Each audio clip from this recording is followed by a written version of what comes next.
ஒரு முறை நான் ஒரு கிராமத்தில் போய் ஊழியம் செய்துவிட்டு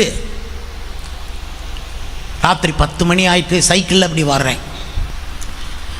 அப்போ பார்த்து ஒரு எலக்ட்ரிக் போஸ்ட், அந்த லைட்டுக்கு அடியில் ஒரு வாலிபன் உட்கார்ந்து பரீட்சைக்கு படித்து கொண்டிருந்தான், நோட்ஸ் எல்லாம் கையில் வைத்துக்கொண்டு.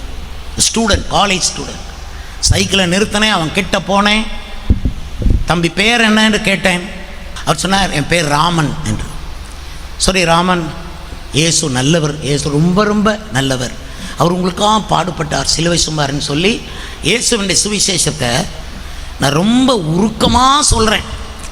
அதாவது நானே இன்னொரு தடவை ரட்சிக்கப்பட்டுருவேன் போல, அந்த அளவுக்கு உருக்கமாக இயேசுவின் பாடு மரணத்தை குறித்து அவர்கிட்ட சொல்லி நிற்கிறேன். அந்த 1/2 மணி நேரத்தில் அந்த பையன் புஸ்தகத்தை மடியில் வச்சுக்கிட்டு இப்படியே பார்த்துக்கிட்டே 1/2 மணி நேரம் கழித்து அவர்கிட்ட கேட்டேன், உங்களுக்கு இயேசு பிடிக்குமான்னு கேட்டேன்.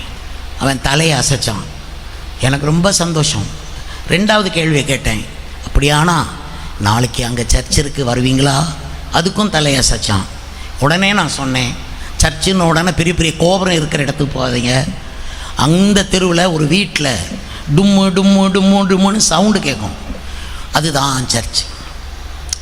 உடனே அடுத்த நாள் ஞாயிற்றுக்கிழமை காத்திருக்கிறேன். ஞாயிற்றுக்கிழமையில் ஒரு டேபிள், அதில் ஒரு வெள்ளை துணி, அங்கே முழங்கால் படிக்கிட்டு நான் தான் ட்ரம் அடிக்கணும், நான் தான் பாடணும், நான் தான் பிரசங்கம் பண்ணணும், நான் தான் ஒப்பு கொடுக்கணும், எல்லாமே நான் தான். இந்த மக்கள் அது பாட்டு உட்காந்துருப்பாங்க, நான் தான் கதறி அழணும், அவங்க பாட்டில் உட்காந்துருப்பாங்க, எல்லாம் பண்ணணும் நான் தான். ஞாயிற்றுக்கிழமை வந்தது, வருவானோ ராமன் வருவானோ, மனம் ஏங்குகின்றதே. உடனே பார்த்தா சாதாரண ஒரு பாட்டில் ஒரு 3வது பாட்டை படிச்சுட்டு இருக்கிறேன், உள்ளே வந்துட்டான் ராமன். அங்கே ஒரு 30 பேர் உட்காந்துருக்காங்க, அதுக்கு நடுவில் வந்து பின்னால் உட்காந்துருக்குறான். அவனை கண்ட உடனே எனக்கு பரிசுத்தாவி வந்துருச்சு. பரிசுத்தாவி வந்து இறங்கின உடனே உற்சாகம் தாங்க முடியாமல் அந்த ட்ரம்மை, அந்த 4வது ஸ்டாண்ட்ஸ் எல்லாம் படிக்கும்போது சும்மா வல்லமையாக படித்து ஆவியில் நிறைஞ்சு அந்நிய பாஷையும் பேசி பாட்டு படித்து கொண்டே டக்குன்னு கண்ணதிருந்து பார்க்குறேன், ராமனை காணோம். அவன் போய்விட்டான். ஏன்னா அவன் ஒரு இந்து, அவன் முதல் தடவையாக கிறிஸ்தவ சபைக்குள்ளே வந்திருக்கிறான். சந்தடி சத்தம் தாங்க அவன் என்னெல்லாமோ பண்ணுறாங்க, பயமாக இருக்குன்னு போயிட்டான். அவன் போயிட்டான்னு எனக்கு தெரிஞ்ச உடனே பரிசுத்தாவி போயிட்டுது. எனக்கு நரம்பு தளர்ச்சி வந்த மாதிரி ஆகி, அதுக்கு அடுத்து கொட்டடிக்கிற வேகம் குறைஞ்சி ஏறுகின்றார்னு பாடி ஒரு வழியாக கூட்டத்தை முடித்து ராமனை தேடி நம்ம அலைஞ்சர் 3 மாதம் அப்படி சுற்றி சுற்றி தேடுறேன். எங்கே பார்த்தாலும் ராமா ராமா எங்கடா போனேன், ஏண்டா ஒளிஞ்சிட்டியே எங்கடா. ஒரு எலக்ட்ரிக் போஸ்ட்லேயும் உட்கார மாட்டாங்க. தேடி தேடி 3 மாதம் சலித்து போய் ரொம்ப வருத்தம், குட்டியை பறி கொடுத்த கரடியை போல் அலைஞ்சேன். ஐயோ கை கட்டினது வாய் கட்டாமல் போச்சே, ஏண்டா ட்ரம் அப்படி பலமா அடிச்ச, நீ ஒரு பாஸ்டர் ஆடா, ஒருத்தனை இடர அனுப்பிட்டியேன்ட்டு என்னையவே நான் திட்டுறேன். அதுக்கப்புறம் ஒரு 3 மாதம் கழிச்சு ஒரு வயல் வெளியே போய்கிட்டு இருக்கிறேன். சுற்றி மரமும் இல்லை, ஒன்றும் இல்லை, வெறும் வயல், நெல் வயல், ஒத்தையடி பாதை. அந்த ஒத்தையடி பாதையில் சைக்கிளை நான் குனிஞ்சு ஓட்டிக்கிட்டு இருக்கிறேன். ஒரு ஆள் தான் போக முடியும். திடீர்னு நிமிர்ந்து பார்க்குறேன், அதே ராமன் அதே ரோட்டில் வந்து கொண்டு இருக்கிறார். ராமனை கண்ட நான் சந்தோஷம் பரிசுத்தாவிய மேலே வந்த உடனே சைக்கிளை குனிஞ்சு வேகமாக ஓட்டலாம்னு ஓட்டி நிமிர்ந்து பார்க்குறேன், ராமனை காணோம். அங்கே மரமும் இல்லை ஒளிய, பாறையும் இல்லை ஒளிய, எங்கடா காணோன்னு தேடுறேன். ஒரு கிணறு, இந்த கிணத்துக்கு உள்ளே இறங்கி இப்படி ஒரு காலை வச்சுட்டு இப்படி வச்சுட்டு இப்படி நிற்கிறான். அப்போ எனக்கு எவ்வளவு வயிற்றெரிச்சலா, எவ்வளவு வருத்தமாக, எனக்கு அழுகையாக வந்துட்டு நான் சைக்கிளை திருப்பிக்கிட்டு வீட்டுக்கு போகிறேன். போகும்போது வீடு வரைக்கும் அழுகிறேன். நான் சொல்கிறேன், ஏயா எல்லாரும் உண்மை விட்டு போகிறாங்க, நீர் எவ்வளோ நல்லவர், பாவ நிவாரண பலியே நீர் தானே ஐயா, உண்மை விட்டு எல்லாரும் ஓடுறாங்கள ஐயா, ஏயா இந்த ராமன் உங்களை விட்டு ஓடுறான். எனக்கு ராமன் ஓடினது மட்டும் தெரியல, ஹோல் இந்தியாவே இயேசுவை விட்டு ஓடி கிணத்துக்குள்ளே ஒளிகிற மாதிரி தெரிஞ்சுது. ஏயா ஓடுறாங்கன்னு அழுது ஏங்கி அழுதுட்டு போயிட்டு 3 நாள் உபவாசம், சாப்பிடலை. எனக்கு சாப்பிட மனசு கிடையாது. 3 நாள் சாப்பிட மனசு இல்லை. ஒய்ஃப் இருக்கிறாங்க, சாப்பாடு வைக்கிறாங்க, ஏன் முகத்தில் சந்தோஷம் இல்லை, ஆனால் ஏன் துக்கமாக இருக்கிறீங்க அப்படின்னு அவங்க கேள்வி கேட்க மாட்டாங்க.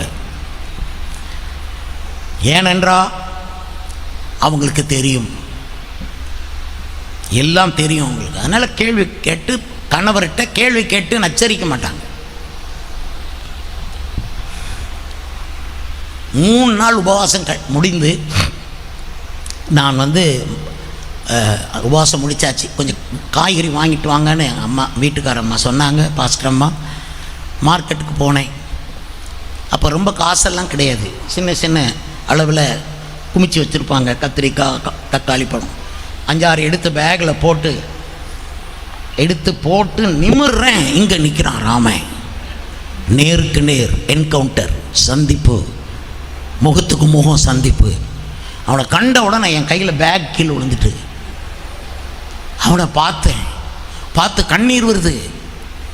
என் வாயில் வார்த்தை வரல. ஏன்பா, ஏன் இப்படி தான், இந்த ஒன்று தான் வருதே தவிர அவன்கிட்ட பேச எனக்கு வார்த்தையே வரல. தளதளத்து போய் சொல்கிறேன், ஏன்பா ஏன் அப்படின்ன உடனே அவன் ஒரு மாதிரி தலை குனிஞ்சான்.